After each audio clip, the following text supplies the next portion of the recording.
తర్వాత బౌలర్లు కట్టుదిట్టంగా బౌలింగ్ చేయడంతో సొంత వేదికపై సన్ రైజర్స్ హైదరాబాద్ దుమ్ము రేపింది.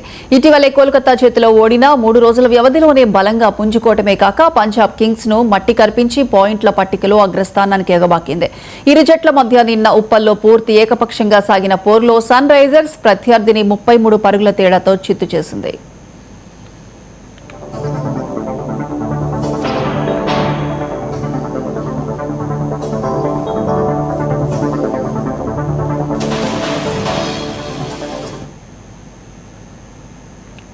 మొదట బ్యాటింగ్ ప్రారంభించిన SRH Heinrich Klaasen Ishan Kishan అర్ధశతకాలతో విరుచుకుపడడంతో నిర్ణీత ఓవర్లో 4 వికెట్లు కోల్పోయి 235 పరుగుల భారీ స్కోరు సాధించి ఇక ఛేదనలో కింగ్స్ 20 ఓవర్లో 202కే పరిమితమైంది.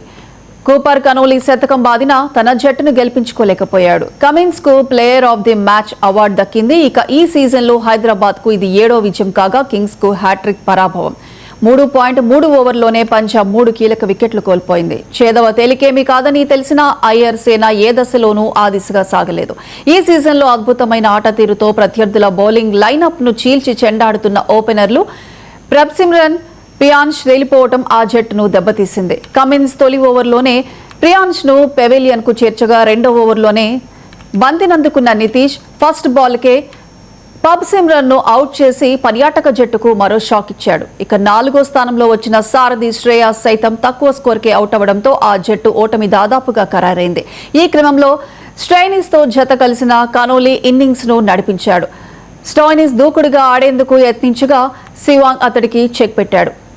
సూర్యాన్స్ కొద్దిసేపు మెరుపులు మెరిపించిన కమిన్స్ అతడి ఇన్నింగ్స్ కు తెరదించాడు. శశాంక్ సైతం విఫలం కాగా ఇన్సెన్ దాటికి ఆడలేకపోయాడు. కనోలీ చివరి దాకా క్రీజులో నిలిచి 57 బంతుల్లో సెంచరీతో తన ఐపీఎల్ కెరీర్లో మొదటి శతకానికి సాధించినా అతడి పోరాటం ఓటమి అంతరాన్ని తగ్గించిందంతే.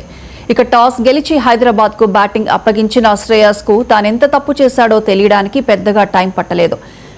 ట్రావిషేక్ జోడీతో పాటు టాప్ ఆర్డర్ బ్యాటర్లు కింగ్ బౌలర్లపై ఉప్పెనలా విరుచుకుపడడంతో రైజర్స్ ఈ సీజన్లో 8వసారి 200+ స్కోర్ను అవలీలగా అందుకుంది. ఓపెనింగ్ ద్వయం 4లు 6లతో చెలరేగి ఆడడంతో పవర్ ప్లేలోనే సన్ రైజర్స్ 79 పరుగులతో మెరుగైన స్థితిలో నిలిచింది. ఇక 6తో ఇన్నింగ్స్లు మొదలుపెట్టిన అభిషేక్ యాన్సన్ 2వ ఓవర్లో 2 బౌండరీలు 6లతో రెచ్చిపోయారు. ఆ వెంటనే హెడ్ హర్షదీప్ ను 2 6లు 4తో శిక్షించాడు.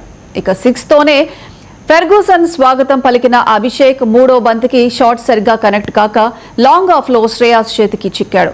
పవర్ ప్లే ముగిశాక హెడ్ ను చాహల్ అవుట్ చేశాడు. 7 ఓవర్లకు 2 వికెట్ల నష్టానికి రైజర్స్ 86తో ఉన్న సమయంలో పంజాబ్ ఫీల్డర్లు క్యాచ్లు మిస్ చేయడం కలిసొచ్చింది. వ్యక్తిగత స్కోరు 9 రన్స్ వద్ద ఇషాన్ ఇచ్చిన క్యాచ్ ను డీప్ స్క్వేర్ లెగ్ లో కనౌలీ జారవిడవగా చాహల్ ఓవర్లో క్లాసెస్ కొట్టిన బంతి చేతుల్లో పడ్డ శశాంక్ మిస్ చేశాడు. ఇక దాహల్ ఓవర్లోనే ముందుకొచ్చి ఆడబోయిన ఇషాన్ ను స్టంపౌట్ చేయడంలో కీపర్ ప్రభ్సిమ్రన్ విఫలమయ్యాడు.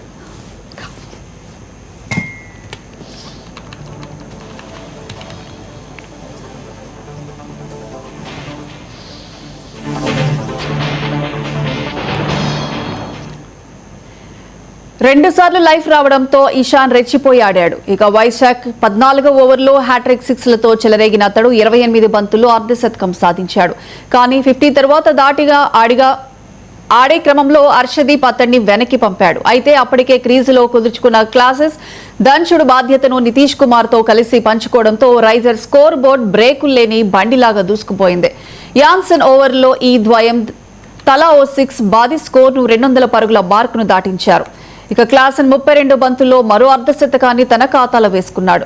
వైశాఖ్ ఆఖరి ఓవర్లో 6-4 దంచిన అతడు చివరి బంతికి నిష్క్రమించాడు.